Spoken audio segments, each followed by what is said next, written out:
എൻ്റെ പൗരോഹിത്യം ശുശ്രൂഷ പൗരോഹിത്യമാണ്. ഞാനൊരു മെത്രാനാണ്. ഒരു മെത്രാൻ എന്ന് പറഞ്ഞാൽ, ഒരു അച്ഛൻ എന്ന് പറഞ്ഞാൽ, ഇന്നത്തെ വലിയൊരു പ്രതിസന്ധി, അറിയാതെ സഭയ്ക്കുള്ളില് ക്ലറിക്കലിസവും പ്രസ്ബിറ്ററോക്രസിയും വളർന്നു വന്നിട്ടുണ്ട്. അച്ഛന്മാരെന്ന് പറഞ്ഞാൽ എന്തോ വേറൊരു ദൈവമാന്നുള്ള രീതിയിൽ, മെത്രാൻ എന്ന് പറഞ്ഞാൽ വേറൊരു ദൈവം. അങ്ങനെ ഇല്ല. മാമോദീസയാണ് ഏറ്റവും പ്രാധാന്യമുള്ള കുദാശ. മാമോദീസായിലൂടെ എല്ലാവരും പൊതു പൗരോഹിത്യം സ്വീകരിച്ചവരാ. അവർ ഒരുമിച്ചാണ് ബലി അർപ്പിക്കുന്നത്. ആ ബലിക്ക് ശുശ്രൂഷ ചെയ്യുന്ന വ്യക്തിയാണ് ഈ മെത്രാനോ അച്ഛനോ ഒക്കെ. അതിൽ കൂടെ റോളില്ല.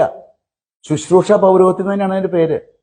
പൊതു പൗരോഹിത്യം എന്ന് പറയുന്നത് എല്ലാ മാമോദീസ സ്വീകരിച്ച എല്ലാവർക്കുള്ള പൗരോഹിത്യമാണ്. അതാണ് പ്രാധാന്യം. അത് എനിക്കുണ്ട്, മറ്റുള്ളവർക്കും ഉണ്ട്. പക്ഷെ ഇന്ന് അറിയാതെ ഉടുപ്പിട്ട് കഴിഞ്ഞാൽ എന്തോ ഒരു ദിവ്യത്വം കൽപ്പിച്ചുകൊണ്ട് ആളുകൾ അങ്ങനെ അമിതമായിട്ട് കൊടുക്കേണ്ടതിൽ ഉപരി ബഹുമാനം കൊടുത്തോട്ടെ, നല്ലതാണ്. പക്ഷെ കൊടുക്കേണ്ടതിൽ ഉപരി ബഹുമാനം കൊടുത്തുകൊണ്ട് ഇന്ന് അറിയാതെ ഈ അച്ഛന്മാരും മെത്രാന്മാരും ഇവർക്കിങ്ങനെ ഒരു ക്ലറിക്കലിസം, ഒരു രാജകീയ രീതിയിലേക്ക് ആൾക്കാർ കൊണ്ടുവന്ന.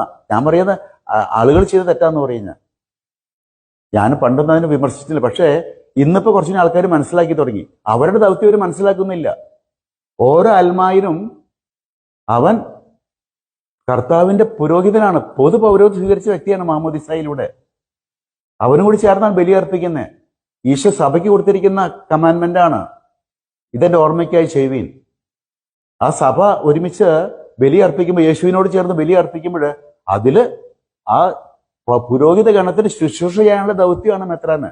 ഈ ചുമന്ന അരക്കെട്ടൊക്കെ കെട്ടി അല്ലെങ്കിൽ തൊപ്പി വെച്ച് വടിക്ക് പിടിച്ച എന്തോ ഒരു രാജാവ് പോലെ ആയിട്ട് അങ്ങനെ ഒരു തെറ്റിദ്ധാരണ, ഒരു ടെമ്പറൽ തലത്തിലുള്ള ഒരു ചിന്ത ഇന്ന് ആളുകളുടെ ഇടയിൽ വന്നിട്ടുണ്ട്.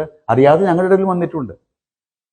പക്ഷെ എന്നിട്ട് എന്തെങ്കിലും ഒരു പോരായ്മ ഞങ്ങളിൽ വരുമ്പോൾ നിങ്ങൾക്ക് അൽമായർക്ക് ഭയങ്കര ഉതപ്പാണ്. കാരണം നിങ്ങൾ വേറെ എന്തോ രീതിയിലേക്ക് ഞങ്ങളെ പറ്റി ചിന്തിച്ചിരിക്കുന്നത്. ഞങ്ങൾ നിങ്ങളെ പോലൊരു സാധാരണ വ്യക്തിയാണ്, എല്ലാ ബലഹീനതകളുള്ള ഒരു വ്യക്തിയാണ്. നിങ്ങളെ ശുശ്രൂഷിക്കാൻ വേണ്ടി സഭയിൽ തിരഞ്ഞെടുത്തിരിക്കുന്നു. എല്ലാ ദൈവവിളി നല്ലതാണ്. എന്റെ കുടുംബജീവിതം മോശമാണ്, അത് നല്ലതാണ്. അപ്പോൾ അതുകൊണ്ട് ഈ പൊതു പൗരോഹിത്യം എന്നുള്ള ചിന്ത ശരിക്കും ആഴത്തിൽ പതിഞ്ഞാൽ തന്നെ ഇന്നത്തെ പകുതി പ്രശ്നങ്ങൾ തീരും. ഇനിയെങ്കിലും ആരും കുറ്റപ്പെടുത്തേണ്ട കാര്യമില്ല.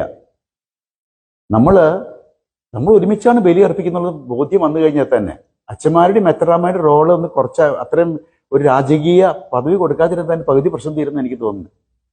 നമ്മൾ സാധാരണ ഒരു ശുശ്രൂഷ ചെയ്യുന്നൊരു വ്യക്തി, ആ ഒരു കാഴ്ചപ്പാട് ശരിക്കും എല്ലാവർക്കും എനിക്കും ഉണ്ടാവണം. അത് ഉണ്ടായാൽ തന്നെ പകുതി പ്രശ്നം തീരും. ഈഗോ ക്ലാഷാണ്. ആ ഈഗോ ക്ലാഷിനെ അവസാനിപ്പിച്ചുകൊണ്ട് ഈശോയിലേക്ക് വരാൻ തയ്യാറായാൽ ഈ പ്രശ്നങ്ങൾക്കൊക്കെ പരിഹാരമായി. ഞാനൊന്നും ഈ വലിയെന്നുള്ള ചിന്ത വേണ്ട. ഈശോയാണ് വലുത്. അവൻ വളരണം, ഞാൻ കുറയണം.